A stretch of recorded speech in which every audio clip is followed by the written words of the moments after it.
things are running, right? We are also meeting week after week. Yes, every week. Every weekend. It's a weekend mass. We do.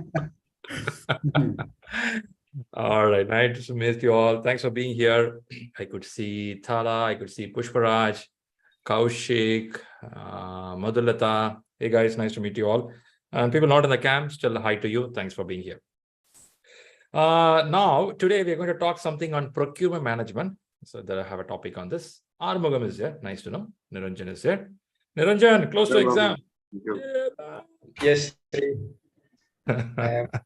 I can see your beard coming up. Huh? The more close to the exam it goes. Actually. You made a resolution. Once I clear the exam, I'll make it up. Yes. Hopefully the eyes will get a bit... Belief and trust works.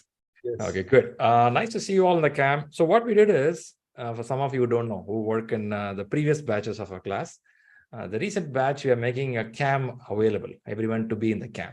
So we are having a face-to-face communication. Earlier batches, you all will see me, but I won't see you. But going forward, I'm seeing the audience also to see the reaction. It's a really nice way to have a face-to-face conversation. Quickly, I'm checking out if everything is good. If everything is good, we're going to start. Okay, first, thanks a lot for the viewers here in the Zoom. Also, people watching from YouTube or LinkedIn. This is a program we do every Sunday. And I know some people in Arab or Dubai is not a problem. So some countries in UAE have a Sunday as a first day of your office. You will have tough time to listen. Some of you from a different country like EST time zone, early morning hours. Thanks for listening in the recording. Good to have you. Now, what we do in this program for people new here, we talk about a topic. A topic could be a small highlight of a subject. Also, we talk about the exam preparation. The main highlight of this weekly program, or we call weekly mass, is to talk about exam, because once a class gets over, the session gets over, the rhythm starts dropping. In a sense, there is only you and your book after some time. Until then, it was some classes happening, some follow-up was there, all good. Suddenly you feel like, oh my God, it's only me. It's only you, your tube light and the light in the room and your book, nothing else. So for that, to give a warm feel, we have this Sunday classes to converse or listen to you what's happening or clarify some of the questions. That's the intention. So people stay on the camp. Nice to see you. You can stay there in the camp. No need to switch off the camp. Now, what we do is first we'll address the people who are getting to exam. Okay. Before even I go to them, I'll pass this message. PMI have updated the rule. I'm repeating again as I did last week. It means once you write your 180th question, they are not publishing the results. They are holding the results and they're doing a data forensic, which means they check, is this exam taken in the right order? And then they publish the result in a few hours of time. The hours could be 38 hours or 48 hours, or could be 3 days of time. Only thing is you have to hold that, energy for the days until the results comes. I remember when people took exam, when you click the button, it takes 3 to 5 seconds to flash the result. 1, 2, 3. Many people said their heartbeat was super high on that 4 seconds. Now imagine somebody had to wait for 3 days or 2 days. It's something little, I know it's a tough. I would recommend a PMI Institute will increase their, improve their system so that we don't need to wait. All this verification can happen before the exam or while the exam, so that we no need to wait for the result. I know it's a step-by-step procedure we call progressive elaboration. I'm expecting PMI will improve that, definitely. But one good thing here is when somebody clears PMP, it's getting super authenticated. Earlier it is authenticated, I'm not denying that. But still somewhere, some leakage always will be there, okay? Our guys will always find the short route.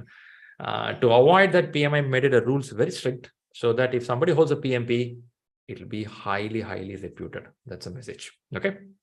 Okay, give. Now, let me go to the people who go to exam. Straight away, I have Niranjan in front of me. Niranjan, you have something for you for the exam preparation? Any questions?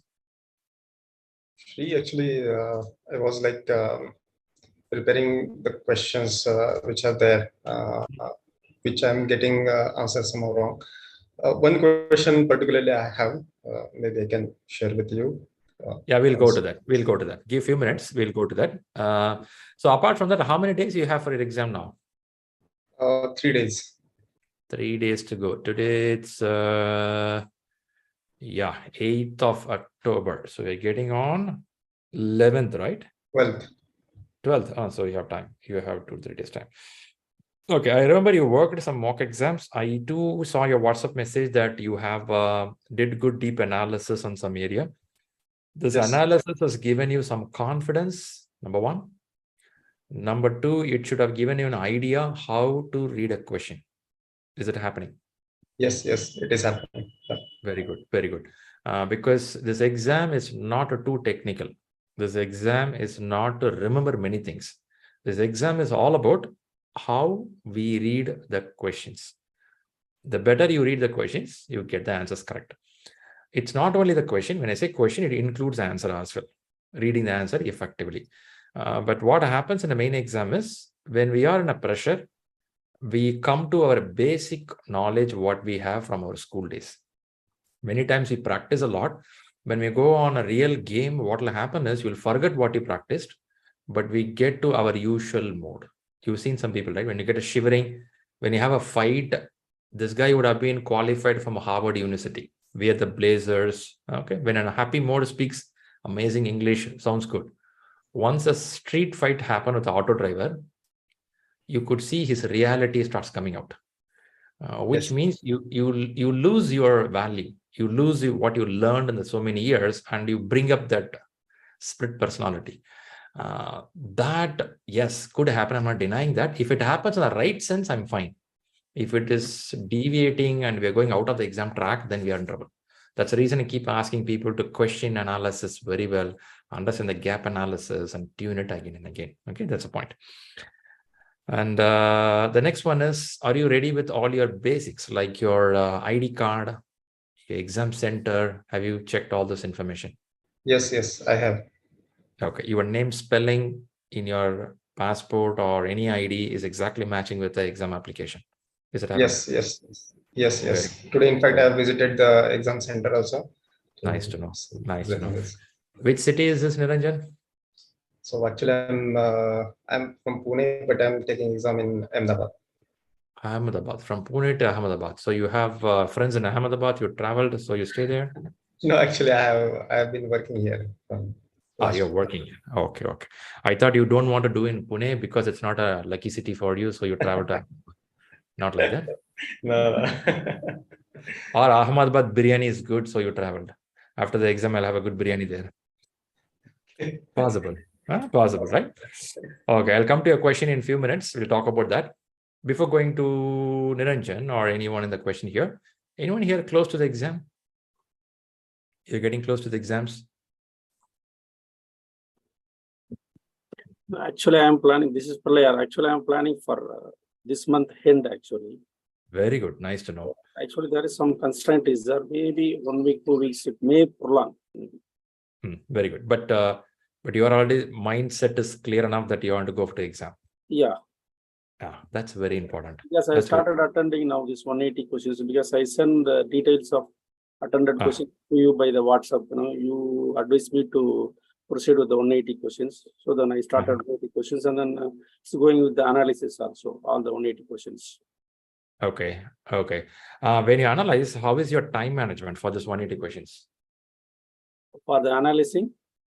I mean, the 180 questions, your time management is coming up well? Yeah. Sometimes, 20 minutes early, I am finishing the questions actually. Sometimes. Okay. But is it 20 minutes early needed for you, or you can even use the full time? No, I can use. There is an urgency of reading the questions. I am doing the mistakes. It is controlled by myself, Then, okay, supposed to do very the reading, and if I do some slow, then maybe I can attend the questions in the right way. That's what my feeling is there actually. Very good. Nice to know. So I think the good analysis is happening. I understand that point. Yeah. Exam date, you are yet to finalize on October end, but you may go even November 1st week. That's the time you have in your mind. Yeah. Keep me posted on what is happening. Yeah. Now, since you come to this mindset, I would say book it, book the date, because center should be available. The rule has been slightly updated that 5 days waiting time. So people are preferring online exams. Online exams are going low and people are mostly moving to center-based. Because online exam is an area people are a little worried. What if they say something on me? But actually PMI has not said anything about online or center-based. But I'm just telling, be careful on which center you want to go. For that, there is some confusion is there for Sriram actually. I may travel to Dubai actually, or maybe I attend in Chennai. So there is a confusion is there. Okay. Most probably I will take the exam in the Chennai only. There is only one center that I know very well. Already I traveled there. I checked the center, everything. That's unfair, right? Chennai, like a big city, how come they have one center to make this? My doubt also. This is what my doubt also. Very bad, very bad, very bad. Yes. Anyway, good. So keep me posted on what is happening. So we will be in touch on this part. Okay. So I have 2%. Now, anyone here with the mindset that, hey, I'm in the middle of it, whether to book the exam or not book the exam? Anyone here on that mindset? Yes, Sriram, I am. And I'm facing challenge like 2 days before I have seen. So I'm in Hyderabad. There are 2 centers here in my city. For 2 to 3 slots available. But now when I'm checking to book it towards the end of the October, like I'm thinking of 25th October onwards, but the slots are available. The earliest slot I get in Hyderabad is 2nd November, and I do not want to, go on till November. So I'm giving a thought. I think I messaged you as well on WhatsApp that I'm thinking of giving it for the home-based test. I just want to... Possible. Yeah, possible. You can do that. Yep. See, the PMI has not said anything about online exam or center-based exam, but it's a general fear from the people. Oh man, shall I do online? Shall I do home? Center-based. So I would say go for it when you are good to have an internet facility. You have a good system at your home. You have a good power supply. And these 3 are good. Go for it. Don't need to worry about it. And keep me posted on your scores as well on a preparation, so I know that where you stand. Definitely. So there's a challenge that I'm facing in terms of, not being able to give the mock. Like I'm not able to read for that long. So that's the reason I'm pinging on the group, trying to form a study. I saw your message saying that is anyone willing to join with you for 180 questions? That can be done, but it is going to be very exhaustive for you, because 180 questions, if you sit with another partner, it won't complete in 4 hours. You may need 6 hours at least, because when you start conversing, each question will take more than 3 minutes of time. You will have an opinion, another person will have opinion. Go for a short exam with a group of people. When a full exam, I would recommend go individually. Maybe analysis you can do. After the exam, sit analyzing, you can invite people. But doing exam with another person, I'm sure it won't be possible within 4 hours. It will take more time. Right? That's the thing. Are you practicing 40 questions, 60 questions also? Yes, as of now, I'm doing 40, 60, and also the chapter wise. Very good. Do that. Irrespective of all this question practice, are you also reading the subject? Yes, I am. But Shri, I wanted to check on the grocery. I'm not able to find the grocery list on the Rita 10th edition. Grocery list will be in the kitchen. So I'm talking about the glossary. Glossary. I've seen that in the Agile book, but I haven't. Jokes apart. Glossary, you have to go to PMBOK 7th edition. You should have some content there. You can also go to Agile Practice Guide book. If I want to learn management terminology, I will go to PMBOK 7th edition. There in the end of the book, you have a bunch of pages, maybe 20 pages would be there, which has a lot of keywords with explanation. And again, if I want to learn Agile terminology, I will go to Agile Practice Guide. If I open these 2 PDF, I will get a 20, 30, 40 or 50 pages will be there. I would print those pages, keep with me, keep reading every day. If I can do that alone, I will cover many keywords, which will be useful for examination. Yeah, that's the point. All right, good. Thanks for mentioning. So it will be helpful for people also here. Thanks, Rini. Any other question you have? All good. Thanks. Okay, great. Nice. Anyone else getting the exam closer? I am planning for end of this month. End of this month, okay. Yes, and 29th I'm planning, 29th, 30. That would might be within. I will book. I will book for the exam. Might be within 2-3 days. Okay, very good. So you're confident with your preparation right now? Yes, it's going on. Okay, good to know. All right, so keep me posted on your progress as well. So we will move on. That's fine. So far, I have 3 or 4 people, including Rini, Talal has to book it, and Pilar has to book it, and the rest, one person has booked it. I know some of you would be in the middle of it, whether to go or not to go. Probably join with set of people. I think Rini was checking out, hey, is anyone want to join with me? Rini, you have a study group also? You work with people to read together? Not yet, Shri, but I'm planning to. Like, I know 2 to 3 people who have earlier Okay. been. Maybe we'll form Nice. Nice. Good. I think reading will help there because you read a set of topics and you have a conversation in the Zoom call. It doesn't mean you have to be in the same city. You can be in different cities, but one comes from maybe construction domain, one comes from IT. You guys read the book and discuss with each other. It is not you have to repeat the content, but you can converse the content. For example, there is a compression technique. You would say some idea about it. Another person can give an explanation of it. That conversation will help a lot. Yeah, please do that process. I like that idea. Please do that. All right, guys, good. That's with the exam part. Then we'll go to a little on subject area. Did I miss anyone here towards exam? No? Shri, one quick question I have. Yeah. Since we are talking about scheduling the exam, right? Do you have any advice on the time slot to select for the exam? You want to look at the calendar, the best time? Morning 8:30, 10:30. If you ask your mom or dad, definitely they'll give it. Okay, now straight to the question. There is no specific time, but what I did is I did the 8 a.m. slot in the morning. That was a time I felt good because I wake up early and I prepare myself. And then before the day completely gets into full action, if I do the exam, I thought my brain won't be disturbed much. I'll be in focus. So I took the morning hours 8 to 12. I complete the exam. But depends. There are some people who wake up only by 7 or 7:30. Your pattern is like that for a long time. So you don't need to force yourself. You can even go for 4 p.m. There could be some slots. If it is center-based, time slots are there. If you are doing exam at your home, it's your convenience. You will have different time slots. There'll be a lot of time slots. Maybe Rini would have checked already. Rini, you checked it? What are the slots they have? There's multiple slots. Like in a day should be at least 100 slots. See, 100 slots are there. So anytime you can do, there is no limitation on that part because they're going to have a proctor from all over the world. Someone will come and proctor with you. So you don't have to worry about it. Only center, you have to think for the time. To me, morning looks a good time. Early morning, I mean, when I say early morning starts at 8, it complete the exam, good for you. And Yep. Because I have a friend of mine who has given at a home center as well at US. So she was Okay. So also the proctor is along with you the entire time. The camera will be on, the audio of the test is also on, so that Sure. whatever noise is there, the person can hear. And also the slot starts from wee hours, like 12 a.m. till the night 9 p.m. kind of a thing. So we can choose any slots. Rightly said. You're right. Yeah, proctor would stay with you. At the same time, you cannot see the proctor, but proctor can see you. When I say proctor, it's an invigilator. We call them as invigilator in our school days and college days. There'll be a person watch you through camera and they will keep your mic active. You cannot switch off your camera. You can't switch off your mic. The reason is the control of your computer is taken over by the PMI application. That's called Pearson company. They take the control of your computer for a while.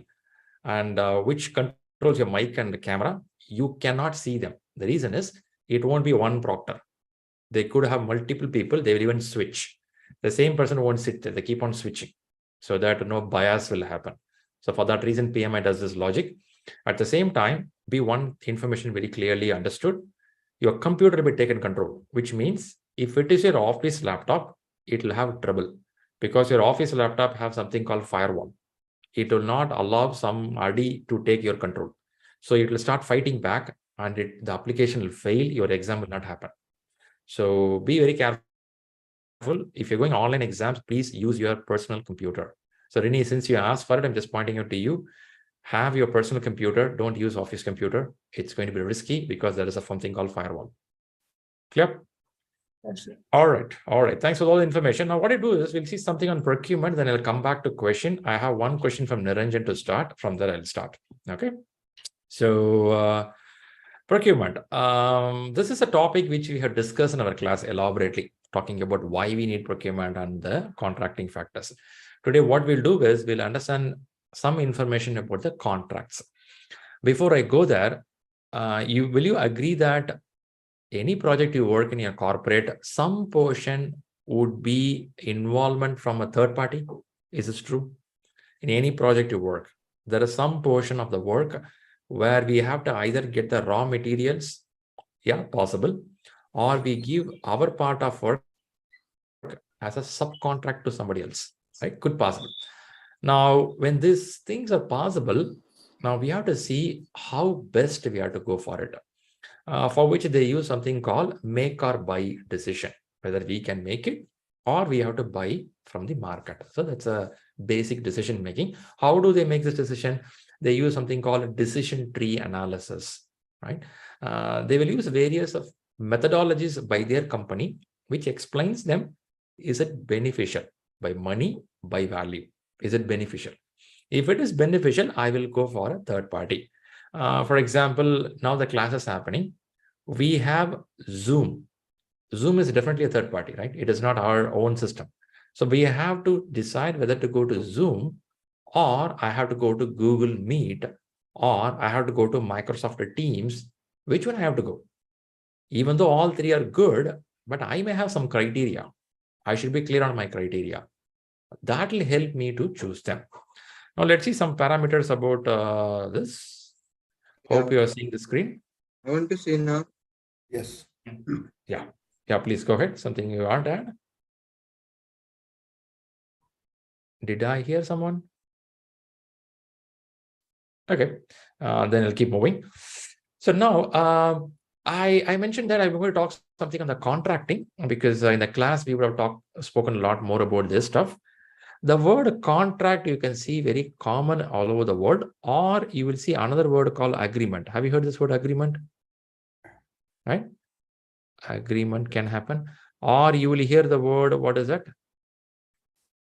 Sometimes they call us purchase order. Or sometimes what other words they use? They use, they even use a statement of work, SOW, which is part of the contract, which do it.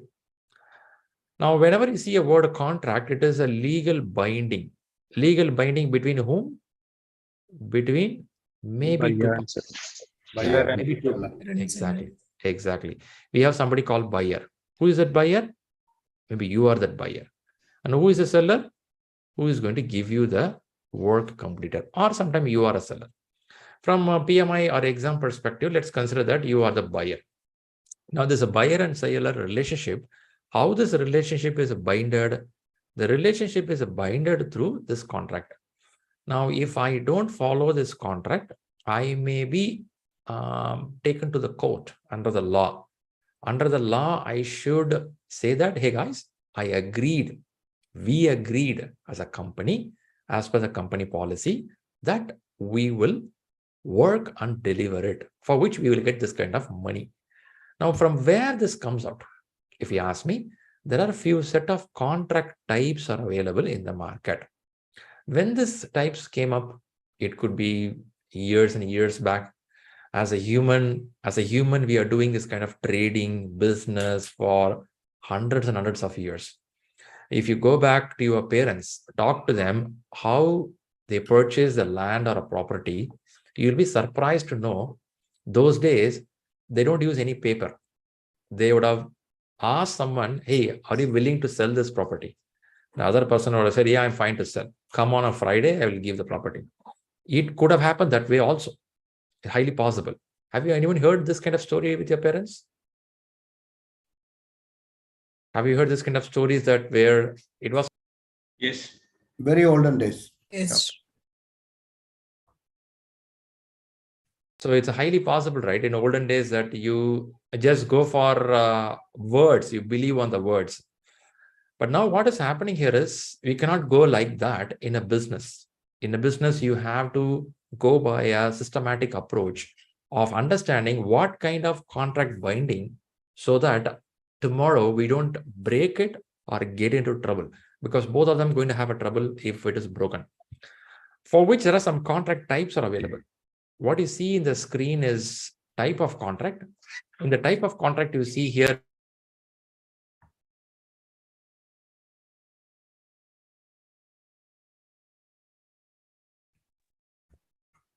okay, I'm sorry, there is some break here. There is a type of contract which we call as a fixed price contract, cost reimbursable contract, time and material contract. These contracts you would have seen somewhere in your corporate.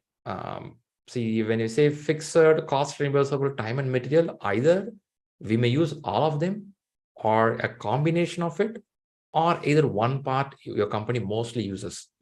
Now let's understand something on these contract parameters which may fit in for your industry or may not be.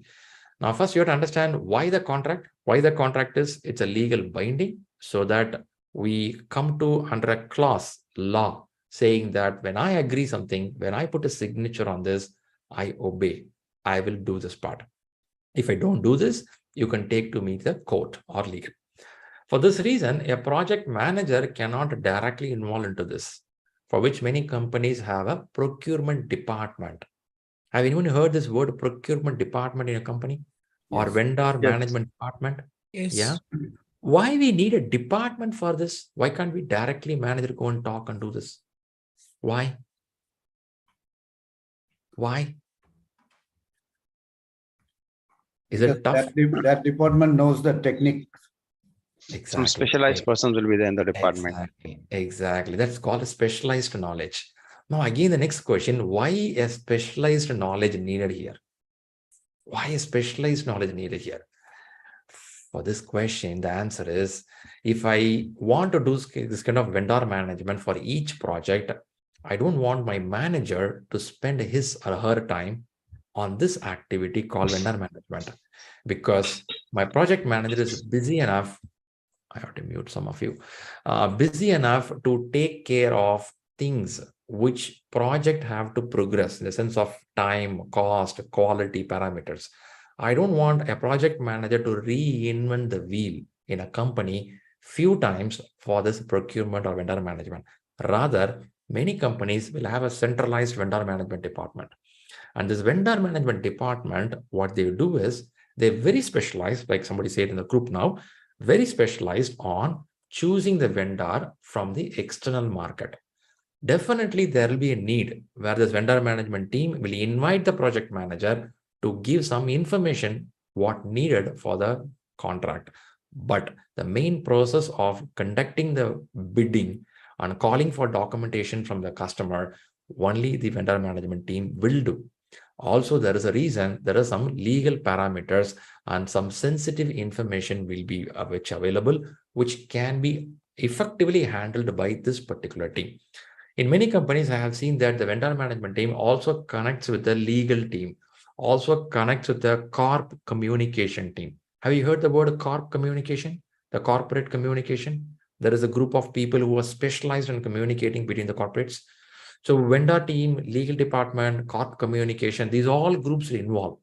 And then there could be a decision making based on which the vendor management happens. Now somebody can question me, man, these many things has to be done. Obviously, right? It's a business. If it doesn't do properly, you may get into a legal problem, and that can put your whole system down, because there is something called source selection criteria. Have anyone heard this word, source selection criteria? The term? Yes. Yeah. Yes. When two companies, X and Y companies, doing a business, if a bank want to get a lot of hardware machines for their bank system, they want to get from Y company, which is somewhere in Brazil. Okay, there's a bank is in Europe and they want to get this machines. I'm not talking anything on software, machines, which they have to use for counting the money or storing the money inside the locker. Some machines they want to buy. Okay, no digital, only machines I'm saying. For these machines, they want to go with someone in the Brazil. And there is another company from Israel. There is some company from India. They will be bidding. Now, what happened here is, now this company, which is from Europe, who want to purchase these particular machines, they will have something called source selection criteria. Criteria 1, the company should be financially strong. 2, should be following Six Sigma standards. 3, should not deal with any terrorism-based countries. 4, the company should have these kind of quality parameters. They'll have a criteria. Now you can question me why we need a criteria. Everyone is the market ready. Let's start the bidding. It will take too much of time consumption. For that reason, they follow the source selection criteria to filter it down. But see, why we are talking source selection criteria here? The reason is, if in case one of the company in India want to bid for this, and your company having a legal problem with some other company, not this company, some other company 2 years back, do you think it can create a trouble for you? When you are in the source selection criteria, of course, this problem is not with the company in Europe. You're doing some problem with some company. But if your company is already listed in somewhere blacklisted, you are in trouble. But you will argue, no, that's not my problem, man. They made a mistake. We are just negotiating that in the court. Court is a court. That's it. Once somebody sees you are in the law, some problem, why should I go there? It's something like this. You go on a car, on the corner of the street, you see two people fighting, each one pulling a shirt. In a distance, if you watch at them, you don't know who is good, who is bad. For you, two guys are fighting. What you do? You take a U-turn and move away from there. Or you try to solve the problem. It's up to you. But in the corporate, nobody wants to solve the problem. They take a U-turn and move away. You may be a good guy, but you are fighting with someone. That's it. Gone. For this reason, the rules and regulations are properly formed, and that's done by vendor management team.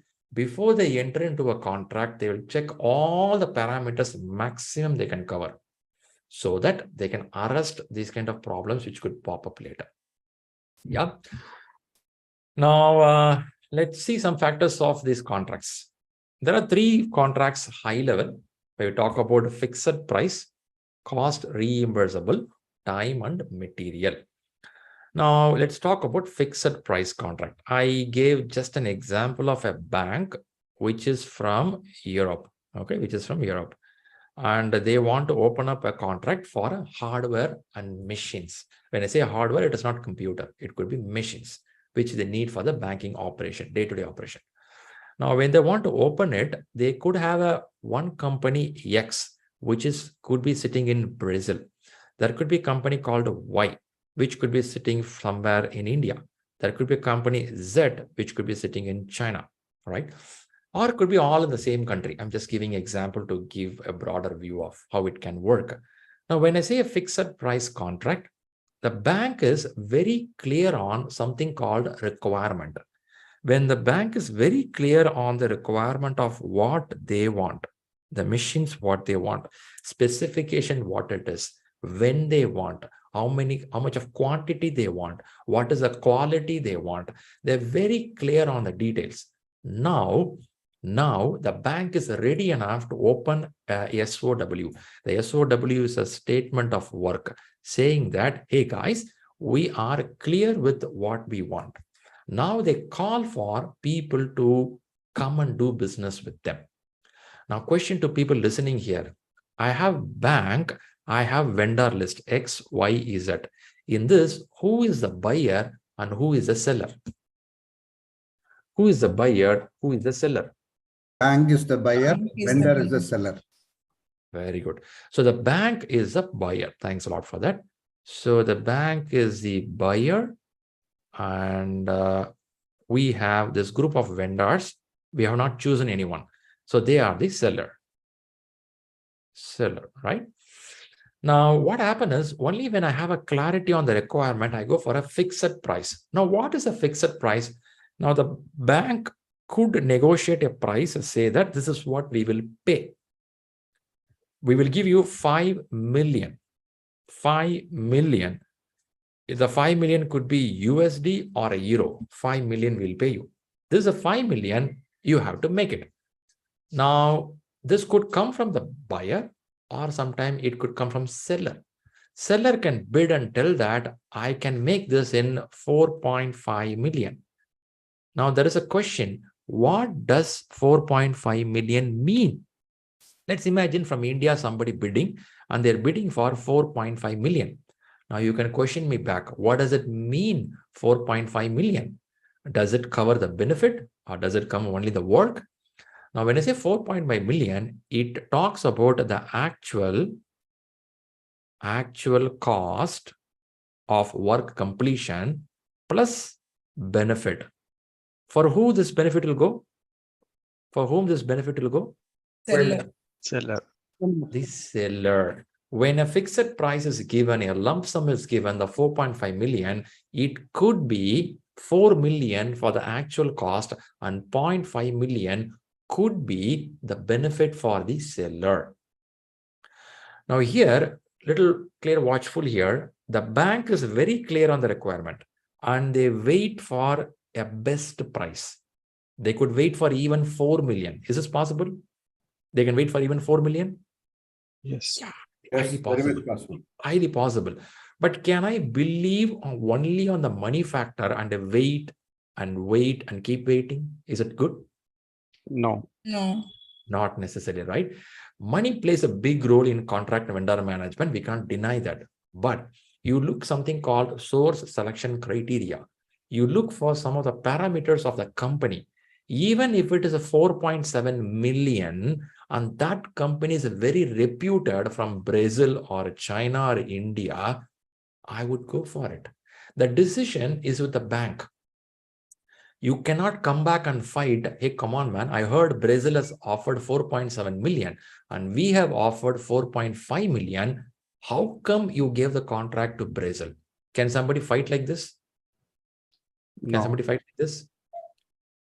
No, right? You cannot fight like that because the final decision lies with the company. However, sharing the information about the project should be without bias.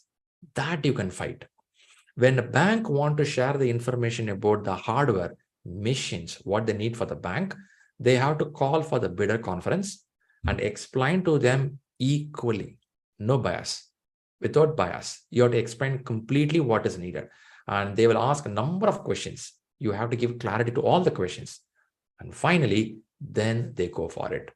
Now, the key point you have to observe here is in fixed price contract, the requirement can be clearly stated. Only then a seller will come forward to say, let me go for a lump sum money, right?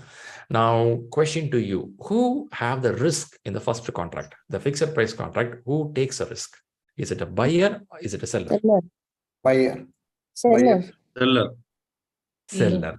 I'm hearing two words, buyer and seller. Why we think seller is taking risk here? Because Yes. the cost can change anytime and we are going with the fixed cost. Okay, fixed cost, the cost of raw material, cost of making something, it can go high. Is that your thought? Is that Yes. your The buyer is in charge of all the constraint here, the scope, cost, as well as schedule. It is his responsibility. So the risk is more on the buyer. I'm sorry. Are you saying that the buyer is taking more risk? Yes. What is the justification for that? Can you please repeat once?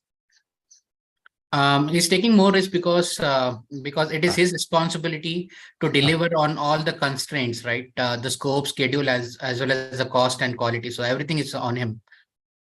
Are you a little clear on who is buyer, who is seller here? The bank is a buyer, and the seller is somebody supplying the hardware machines from Brazil. Okay. My apologies. Then it will be the seller. Right, good. I know that was a little misunderstanding there. Good. So the seller carries more risk because the buyer is very clear what they want. I wait for the product, but don't think buyer is happily free here. Buyer also has a risk. What if the quality of the product is not good? But you would mention in the contract. I'm sorry, Pushparaj, you were saying something. Yeah, not just the quality and the time schedule. Could do, right? Although you completed the source selection criteria, there's always a risk lies with the buyer. Yeah, it's there. You can't say no for it, but what you're looking here is who carry the higher risk. There I'll put seller, but in the contract it is mentioned if the seller can't deliver it on time, you will be penalized. If you don't deliver in Six Sigma standard, you won't get the money. If you can't do this, a lot of classes are there. But end of the day, trouble is a trouble, isn't it? You can go to the court, you can get the money done, but that is not the game what we are playing here. We are here to get the product and start my bank. I'm not here to fight with somebody sitting in India or Brazil. That's not the intention. And this is also the reason vendor management team scrutinizes a lot of information before you sign a contract. It's something like getting married, right? You have to check a lot more parameters. After marriage, you should not feel, man, God, it doesn't go well. Yeah, you have to It is not like chasing, but be clear on your decision. That's very important. That's on the fixed price. Let's move a little down. The second one, cost reimbursable. Now, in the cost reimbursable, here the requirement should be clear or unclear. Clear. Clear. Can be If it's unclear. clear, I would have gone Unclear. fixed. Can Unclear. be unclear. Yeah, there is a possibility here the requirement would be unclear. Then why we go for cost reimbursable? Requirement is unclear, right? So why should I go cost reimbursable? That's Now, why you don't know how much cost to quote. exactly. We don't know what this work actually will eat my food. So what we do here is we sign a contract saying that I will reimburse the money as and when you deliver those hardware equipments to my bank. And this could go for next 6 months or next 1 year. I would deliver it. Now, when I say I would deliver it, the bank from Brazil, sorry, the company from Brazil, what they do is every 3 months, they send all the hardware equipments over the ship to Europe. And every time the ship comes in or before ship reaches a port, they will also send us something called invoice. In the invoice, they will have something called AC. AC stands for actual cost. Actually, how much of money Brazil company have spent to make this equipments. Is this beneficial for the Brazil company if they charge only actual cost? No. No, right? So what they do is, plus they will add some fees. There are various conventions for this: fixed fees, incentive fees, award fees. Let's not go there right now, but you have to understand that in cost reimbursable, what will happen is the requirement is not clear. So what we do here is we go for a contract to tell that, hey guys, whenever you give me one product, I will give a money for that. On top of that, I may give you a benefit. Maybe the benefit will have some criteria. I will have some cap value. When I say cap value, not to exceed. In the name of benefit, I cannot give you too much of money. You cannot expect too much of money. I'll have a cap for it. So I'll do that. Now, question to you, who carry the risk when it is cost reimbursable? Is it a buyer, the bank, or the seller from Brazil? Who carry the risk? Buyer. Buyer. Buyer, bank. But you know, whenever the work is completed, the bank is going to keep paying the money. What is the risk there? What's the problem? Why do you think it's a problem? There will be no Hidden control on the cost. So, seller can, Hidden cost. buy anything costly thing and they can just invoice, show that bill. Sorry, can you repeat again one more time? So I mean that, seller, if they want, they might spend more and that they will, ask for the reimbursement from the So you buyer. mean you should have a clear, good auditing process to check the invoice bills regularly. Is this true? Yes. Okay. So the problem here is, that is one sort of problem. Another sort of problem here is, if I made a lump sum, it would have been only with the 4.5 million. Since I'm doing a cost reimbursable and the work is happening for 6 months, 1 year or 2 years, the 4.5 million would have gone to 4.8 million because of inflation, or maybe the war between Russia and Ukraine happening. Something would have happened. Is this possible? The price could have shooted up.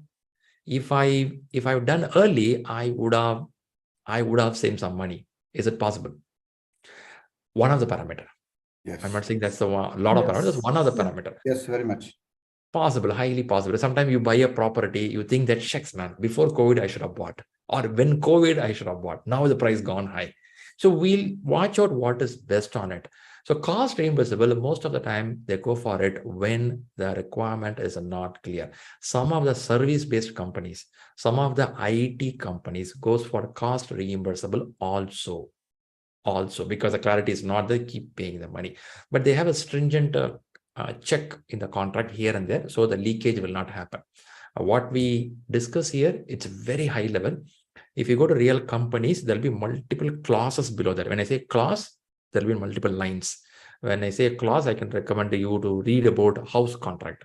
You all sign a house agreement when you take a house, rented house. In the rented house, there'll be a lot of clauses mentioned that If there is a crack in the wall, this is what you have to pay back. If you don't do this, this is what you have to do. If you do this, this is what you have to do. There'll be some clauses written.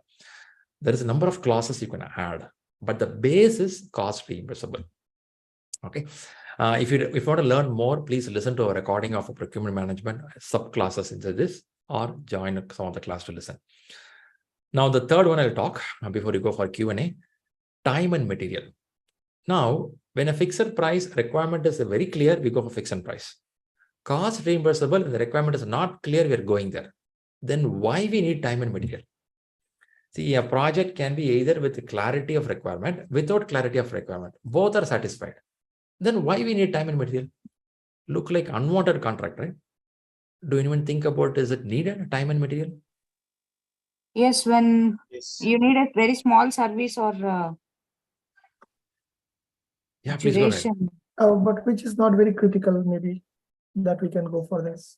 Non-critical? No, I heard a better Yeah. thoughts there. Please repeat the thoughts again. Someone I heard before. Small? Very short duration of time. And to maintain an inventory when requirement is uncertain.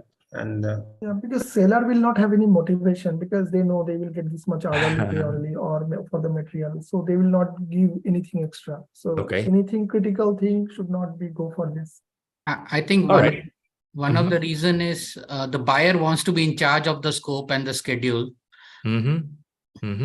Okay, this makes sense. Nice, good. Thanks. Some item is required for some stipulated time. For that reason, okay, we can go for time and material, right? Some example, this may be the JCB is required, some excavator is required.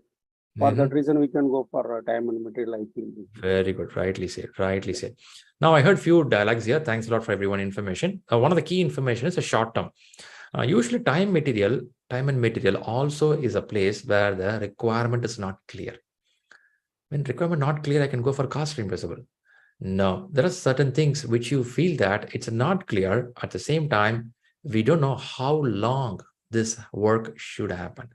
So I would sign for a time and material saying that we would pay you, let's say $100 per hour or per day. And there's a SME or a consultant who's recruited or being part of the system for $100, let's say for 50 hours in the next month of time, 50 hours. So what will happen?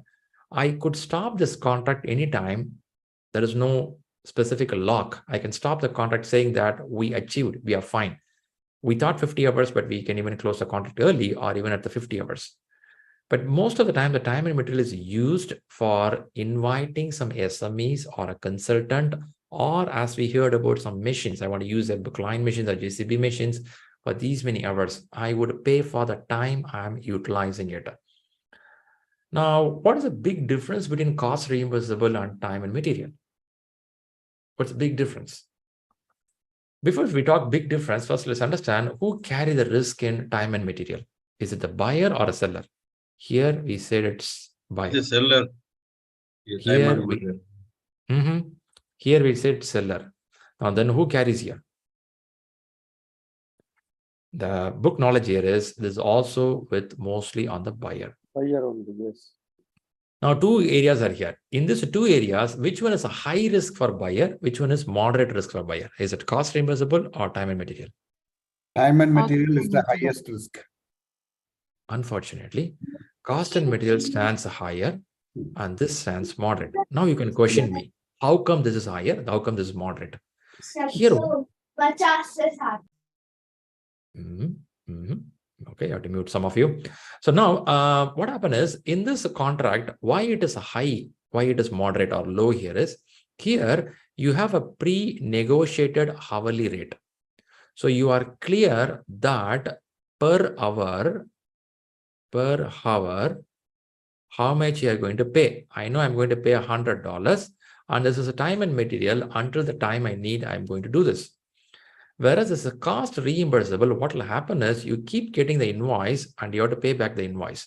Here, you may have a cap on top of that, but the billing things, as somebody rightly pointed out, we don't know what seller is trying to charge you. You still have this as a black box. You agree on this?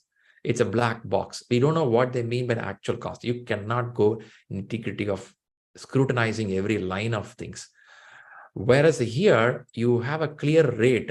If I'm going to have some person to me work for next 50 hours, each hour I will pay him $100. I don't know what he or she will do, but we will pay $100 per hour. In this per hour, it's up to you to get the work done from them. Same goes for the machines, what you use.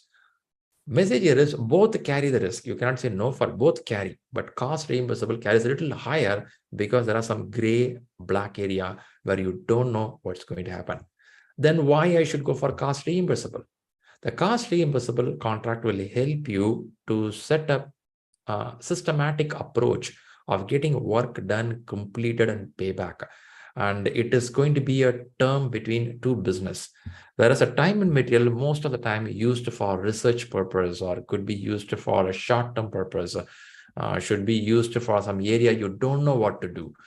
Those are the areas you go for time and material, because the time achieved or work achieved, we will stop it. We'll keep a limit beyond this. We don't want to do this. After 40 hours, enough. Whatever you did enough. Stop there. Now, question could have come from you saying that which contract I have to go. It purely depends on the requirement knowledge we carry, purely depends on your customer paying ability. Some customer says we can't pay at one shot. We'll pay in a way like reimbursable format.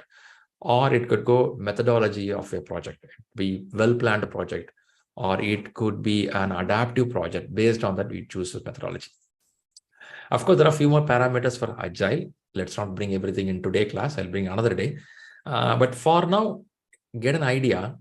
In contracting and procurement management, we decide first whether we have to go make or buy, whether we can do this or we have to go outside. Only when your company decides let's go outside, then the vendor management team start working on what kind of contract we can go. Is my company capable of taking a risk? What is my company risk threshold? Your company will have a risk threshold. What is your company's risk appetite?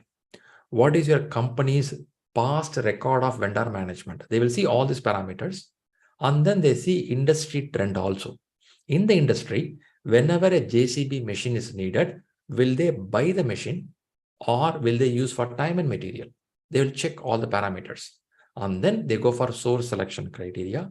They call for vendor, and then they go for the contract, and then they onboard into the system. It's a very lengthy process, but don't think you will do this every month. It is not a every month work.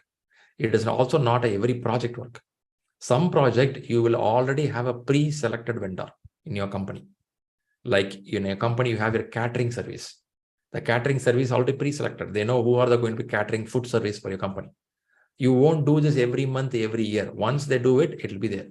You can choose from that vendor and start purchasing things. But you, as a project manager, when you go to PMP examination, you are expected to know what is called procurement, what is called vendor management. In vendor management, how a contract will work. The base idea is expected from you. Fair enough. You got some idea? Yes, true. Yes, yes. Hopefully. All right. I know time is running on because it's only 30-40 minutes. I just want to give a hint, recall, because some of you listened with me a month before. Your brain will be like, somewhere I heard it. Huh? So for you to just help on this. Now, if procurement is good, just one question to you before I go to question answer session. Anyone here involved on vendor management? You involved in contracting? Done it? Yes, sir. I have done it. Earlier. Nice. Is it a predictive model, adaptive model? It's a adopted model, sir. Basically, I am oil and gas industry. So I am usually doing LSTK contract, and there are so many vendors like for equipments, static and rotary. So I used to get involved in those terms where predefined technology is there that is provided by our licensor. So we used to follow the same. But you said adaptive, isn't it? Yes. In oil and gas, you use adaptive model of contracting? For MSME vendors, sir, like HVAC, clean agent system, these contracts are like predefined. So already they have done some exercise earlier. So there is no such kind of constraint. So we used to follow the same. Interesting. Thanks, Yeah. Alok. Thanks for sharing. Yeah. Which country you are living, Alok? I am in India, sir. You're in India. Very good. Nice. How come you're not watching cricket and you're in this class? Sir. No cricket? No, I love cricket very much, but okay. I need to get my PMP cleared, and I actually, sir, basically, I am working in this field from last 7 years. I am in project management actually, but I got to know last year that I have some constraint with project management. I don't know the basic rules, regulations, which we can use, technical tools, tactics which can be used. So I feel that I have to go for this exam and I can learn so many things. And yes, I am getting so many things which I was not aware of. Fantastic. So I am much in learning sessions. So very good, very good, very good. Nice to know. Appreciate your interest. Appreciate interest. Yeah. All right. Now what we do is we'll go to questions now. Time running up. I'll start with Niranjan. And if any of you have a question to share and discuss, please put your reactions, hands up, so I know that you have a question. Niranjan, you have a screen share option. So bring up that question. We'll listen to you. I hope my screen is visible. Yeah, I can see 51. Please read the question. Yeah, a smart grid project combines predictive and agile tracks. The agile team detects a major software defect after its release and begin working on a correction. But the defective release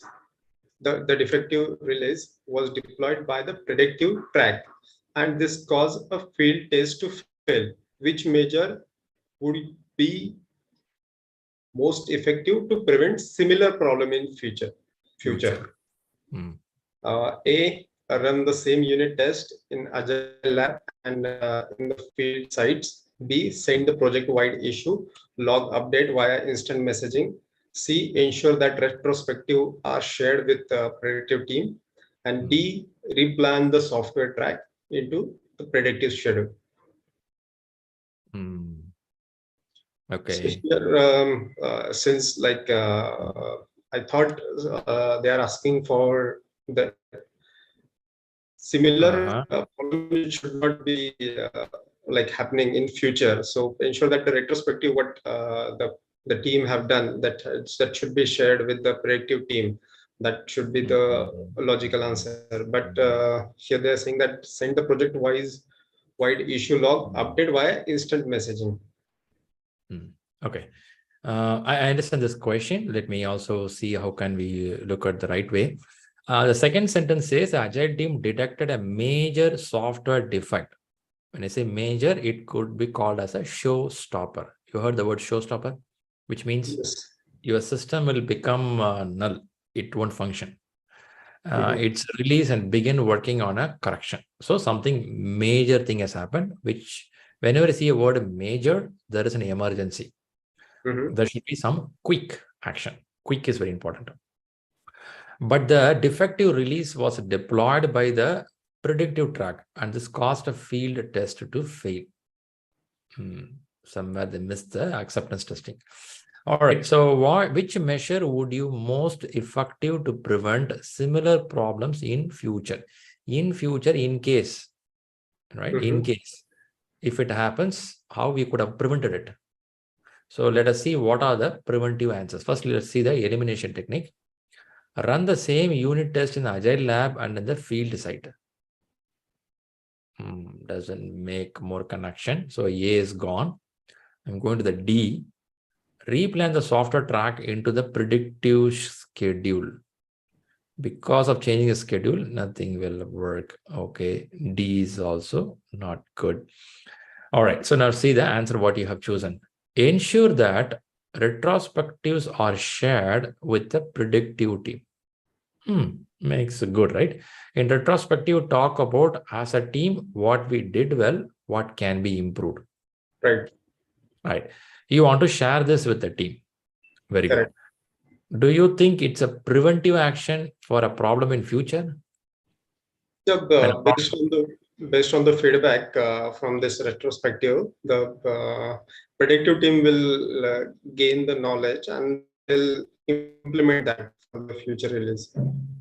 Question is, next time from the kitchen, there is a fire alarm coming. What you will do to prevent it?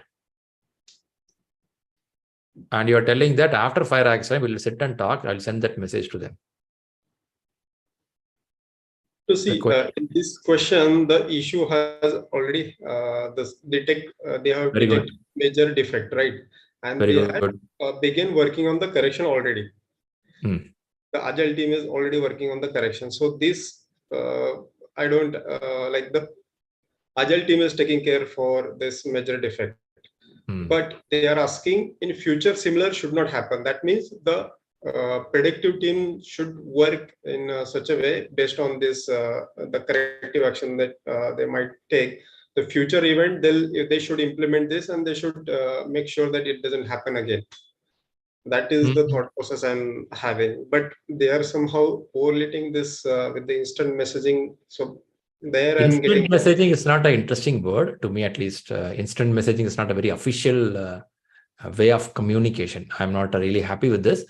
But what I'm hearing is when I say retrospective, it talks about the way of working. Okay. The way of working is the process. But the problem is on the product. Your product is failing. Agile team detected a major software defect. You're talking about a product failure, which is not happening. In a retrospective, we will talk about how team has worked, how they can improve. Yes, definitely. Some portion of discussion about why we missed the testing, all those questions can arise. But that alone, I don't think it will prevent, because the question goes like this for this question. Which measure would be most effective to prevent similar problems in future? Tomorrow, there is a problem like this popping up. How do you prevent it? You are going to send out a issue log updates. Instant message, I'm not happy. But you keep updating issue logs telling that there is a problem happening. So the team is aware of this problem and they prevent and they fix it before it goes to customer.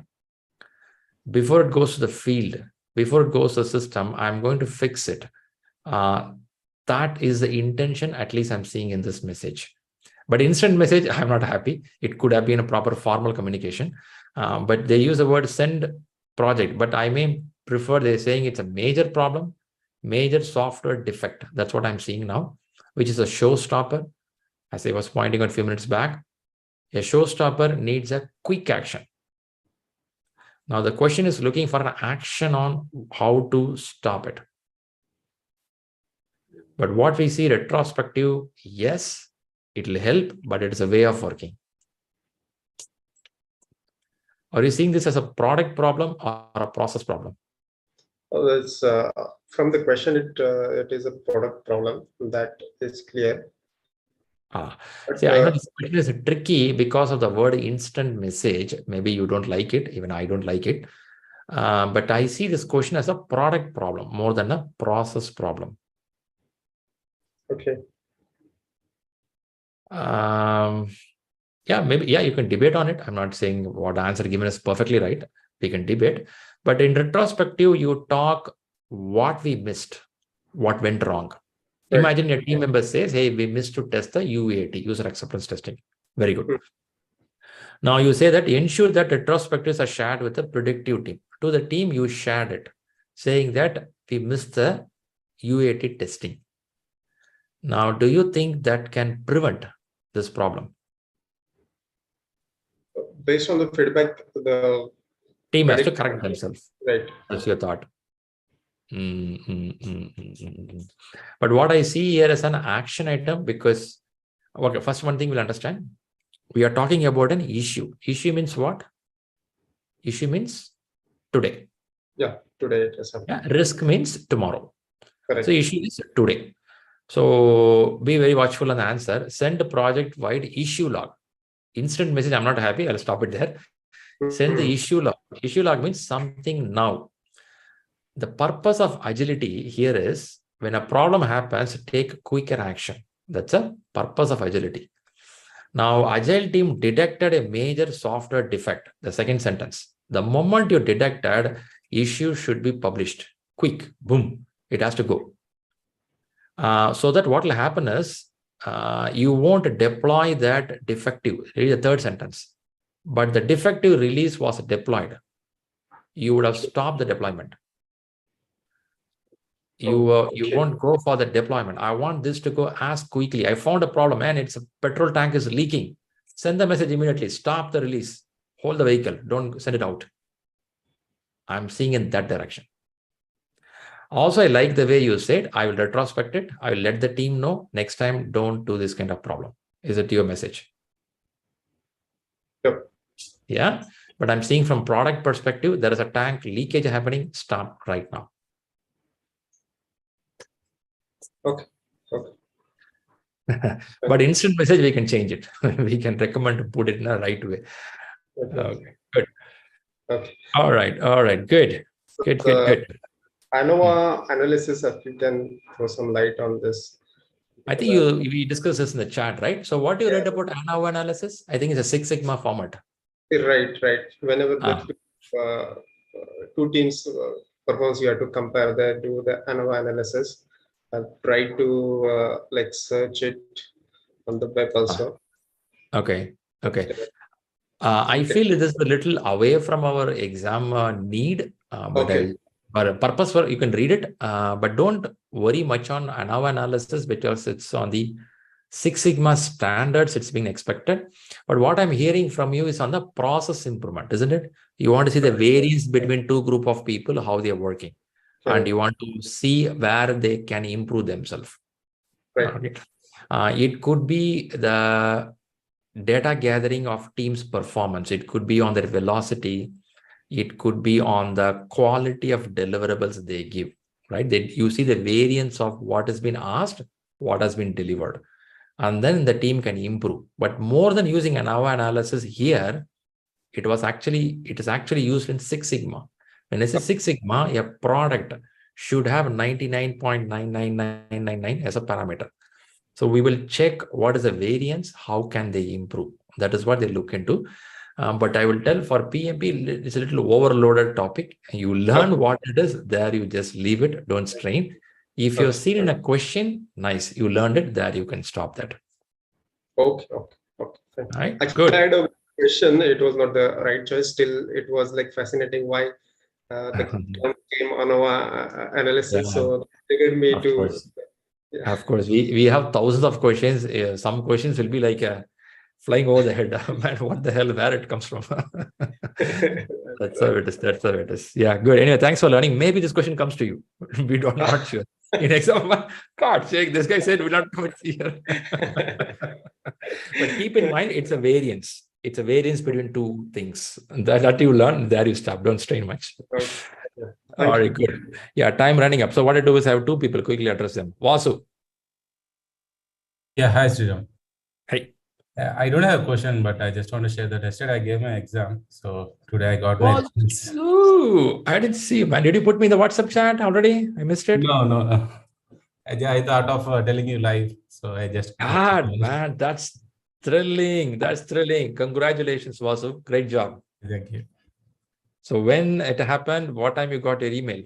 So yesterday 8 a.m. was my exam. So 8 a.m. I gave. So today morning 6 a.m. I got a mail and results. Cool, man. So within 24 hours, you're getting the results now. The things are changing. Huh? Yeah. Okay. I think they're using some technology which is improving on its own, like artificial intelligence. Okay. Yeah. Good to know. So how was the exam? Just for people eager to know how was the exam.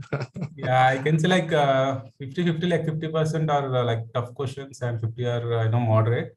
Okay. First 5 to 10 questions, I was like, is this a PMP or something? Some concepts are going out of mind. Yeah, I felt the same thing with the PMA ACP also. So yeah, okay. A few questions are like I never read it. Those concepts. You pinch yourself and check it. Am I sitting in the exam hall? Yeah. Is it because of anxiety or question itself was I crazy? think, When you come back and see that again. Yeah, because of anxiety only. Mostly after completing the first section, I realized that, 2 to 3 questions I Exactly. mistaken and marked wrong answers. Yeah. Many times it happens, when you come back after 60th question and see the first question, you will feel like, it's okay. I should have done it better way. That anxiety is very high. Little on time management. How was it for you to manage a time of 230 minutes? Yeah, like first section I gave it as 80 minutes and the next one I divided it equally. So I made sure that I did not spend any extra time on any question. So 1 minute. So whether it is correct or wrong, I mark it and I just go forward. Yeah, that's it. Okay, nice. I So you don't have fixed much question for review. Review question was lesser. No, that is a final answer. Whenever I gave answer, that's a final answer. I'm thinking for review. No second thought. Yeah. So because my colleagues, some of them said, last 30 questions, they didn't have much time and all because they spent a lot of time in the starting analyzing and all. So I decided let's give equal time to all this. Okay, cool. So which city you took exam? Yeah, Hyderabad. I'm from Hyderabad. Hyderabad, nice. And then this 1 day of waiting was interesting, thrilling. I thought it will be like weekend. I thought it will become on Monday or Tuesday, but Sunday morning only they get it. Cool, man. Good time to have Hyderabad biryani today. Celebration. Yeah. Huh? Paradise biryani. Yes. Cool. And, thanks for this Sunday prayers, because I am from November last year batch. After classes, I missed it and I moved to another job. And this August, I started seriously. Okay. So Good to know. September and October, I cleared it. Cool, man. That's really good. That's really good. I just want to share my screen and show the certificate to you. You'll be happy. Please go ahead. Yay! Congratulations. Let's give a round of applause for you, man. That's a great job. Good. Oh, yeah. This is how you see in the Pearson side. Oh, they immediately give the certificate also. Yeah, immediately they gave the certificate also. So that's cool, man. Same mail they mentioned these are the exam analysis. Okay. So if you nice click to know. on this, it will come to score report and yeah, we can see you got above target and all. Yeah. Cool. That's cool, man. Top of the world, huh? And immediately I got this. Nice to know. Nice to know. So today you will throw all the books to sit in front of television. Happy. Okay. Yeah. Thanks for sharing, boss. It's really nice to see certificate. You know what? I'm having a bunch of people watching this video. I can already see some joy in their face. Is this true? Yes. Yes. Not only that, there is a pressure on us also, no? So, okay, the big pressure. I'm sorry, what is it? No, there is a big pressure when we are seeing this certificate and all. No? It's not a pressure. It's giving a happiness to say, okay, I'm going to get this. Okay. Thanks, boss. Yeah. I mean, from last 3 months, like I was watching these sessions, like I used to download these your session Sunday prayers and watch it every Monday going to office. So I kept it, connection with the subject and all. And, thanks. Nice to know. Nice to know. That's a good news, Vasu. Vasu, it's really motivating now to see the certificate, and also good information is within 24 hours you're getting. Yes. Top of that, they're giving the certificate also, because what happened is they'll give the result and then certificate takes some time. But with the new policy change, I think they're giving a certificate, result, analysis, everything one shot. Yes. Okay. That's and nice. One more thing, like anyone who going to exam, like I asked for the physical handheld calculator and they provided in the centers. Yeah.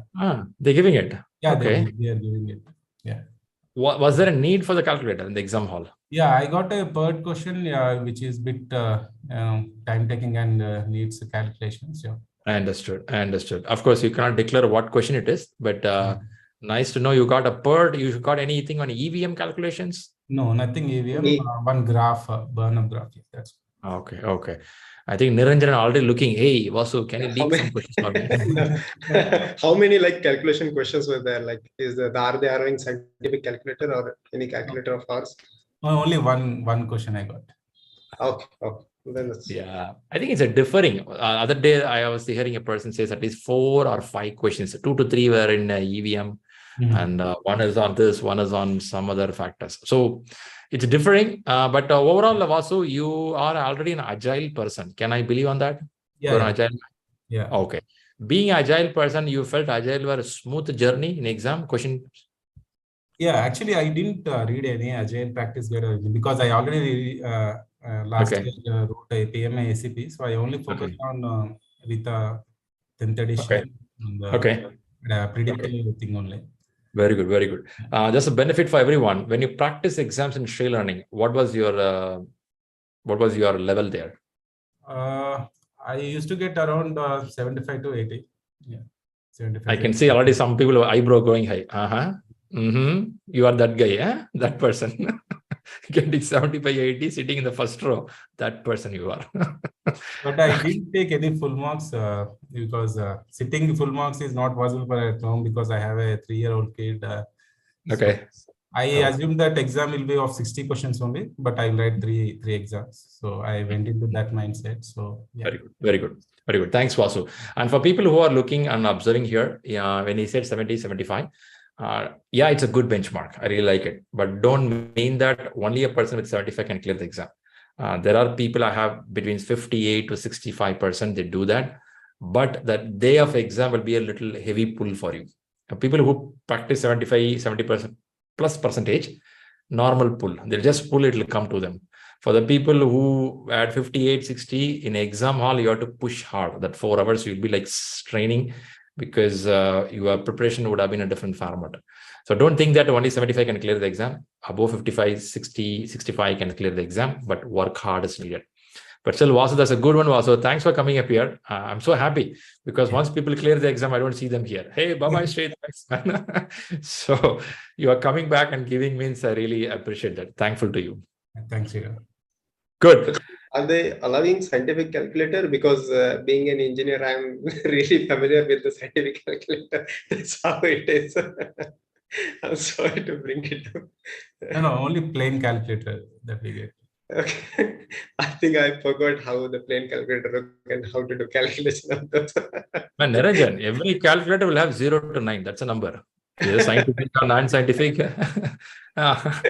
Yeah, because my day-to-day job involves a lot of scientific. So Okay. that's why I'm very familiar. Okay. I would recommend don't go for that.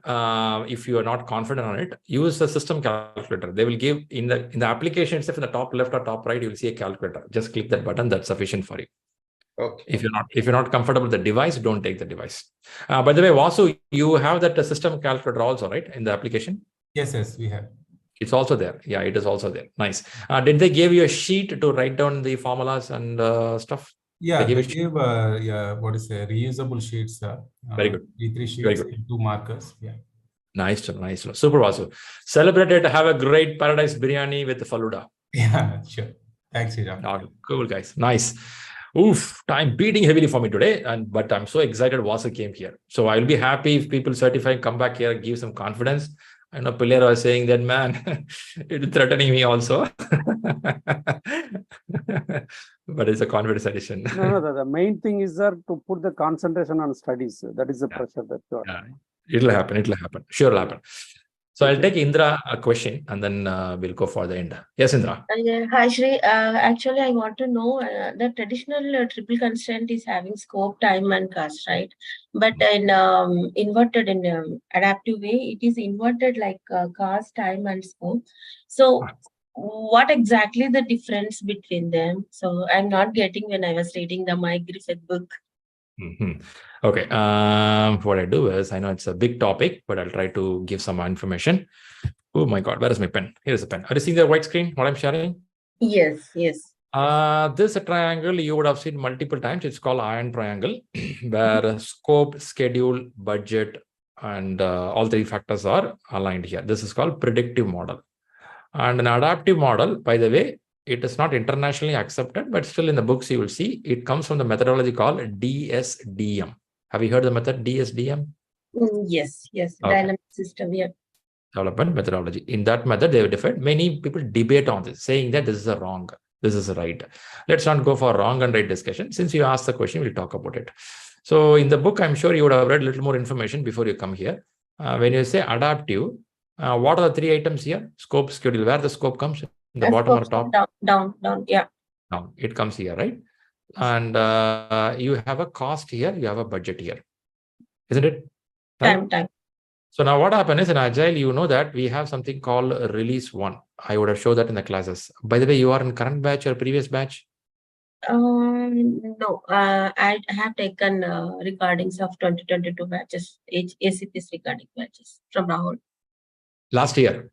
Yes. Oh, okay. Just now couple of weeks ago, I have taken the recordings from Rahul. Ah, okay. Oh, you're talking for ACP? Yes. Okay, not for PMP. Okay, then this R1, when I say R1, R2, release 1, release 2, what happened here is in Agile projects, the cost and the budget and timeline, sorry, I put the same thing. Time, yeah. The schedule. Cost and schedule. I would know I have a budget of 1 million and I have a timeline of 12 months. This is what I have. 1 million, 12 months is with me. Now, question is, within this 1 million and 12 months, what is your priority? You will have a high priority and you will have a low priority. Now, I'm keeping the scope open. I can freeze 2 items. I can keep 1 item open, which means here in inverted triangle, we talk about cost and budget can be finalized or can be freeze, whereas a scope can kept open. To discuss, I would choose a high priority items to deliver, where low priority can come later. Then what is happening here, this side? This is what will happen. On predictive side,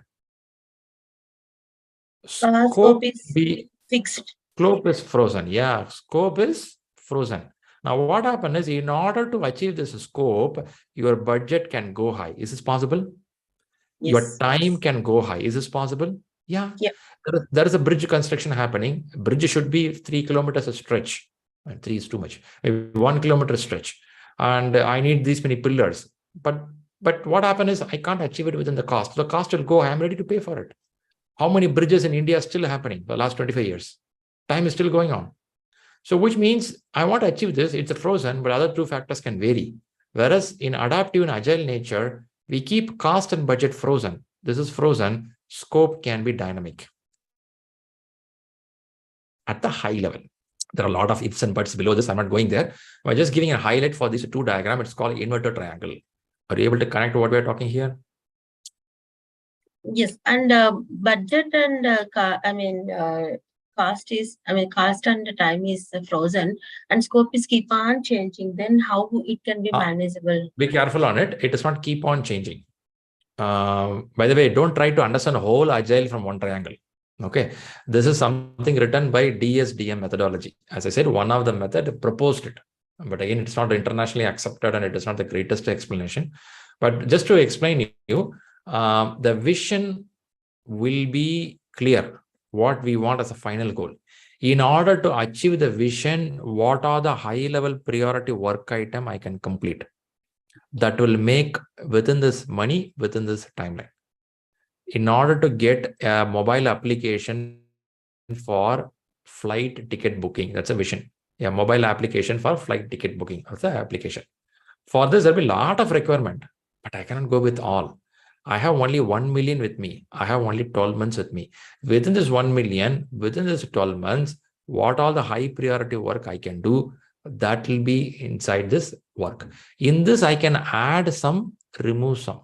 That can happen. That's what it's called prioritization. You prioritize. By the way, reading ACP, by now you should know who will prioritize it. Who will? Product owner and team. Product owner is accountable and along with team. Exactly right. So product owner will be sensible to tell what is important to be delivered. So it doesn't mean you keep on changing the vision. One day you will tell, I want mobile application for flight booking. 1 month later, you will not tell that mobile application for train tickets booking. Will you say that? No. No. Vision is same. Some changes will happen here. That should be sensible change. That is why they're inviting somebody called product owner who knows the business. This guy knows the business, so he or she talks about what is needed. But beyond that, if you keep changing, then you have to change your contract. You cannot do in 1 million, you need 2 million. This idea came back saying that so that you don't keep on spending money. you know what is important, value addition. Only valuable work will be done if you have a time and money frozen. That's a thought. Got it? Yeah, got it, Shri. Thank you so much. Good. If you still don't have a clarity, please buzz me in the WhatsApp. Probably I'll help you there. Okay. Thank you. Yeah. All right, guys, I'm jumping to next session. That is for PMP, new batch. And people who are learning here, getting for the examination, please stay focused. And exam is not tough. Exam is all about your focus. Exam is all about your judgment of answer. I would keep telling that until you jump, you don't know whether you fly or fall down.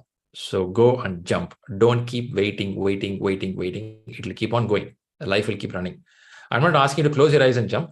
Prepare some level, get a gut feel, book the exam, go for it. If you keep waiting, life will keep on going, right? Go ahead and jump it. And before that, please message me, message Rahul. Rahul will talk about financial money factor. What is the fee structure?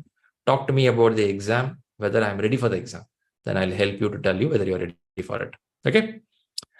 Now have a good time. And thanks also once again for being here. And the people who are getting to exams, good wishes, do well, stay in touch. Thank you. Thanks all. Thank you. Bye-bye. Thank you. Thank you. Thank you. Bye.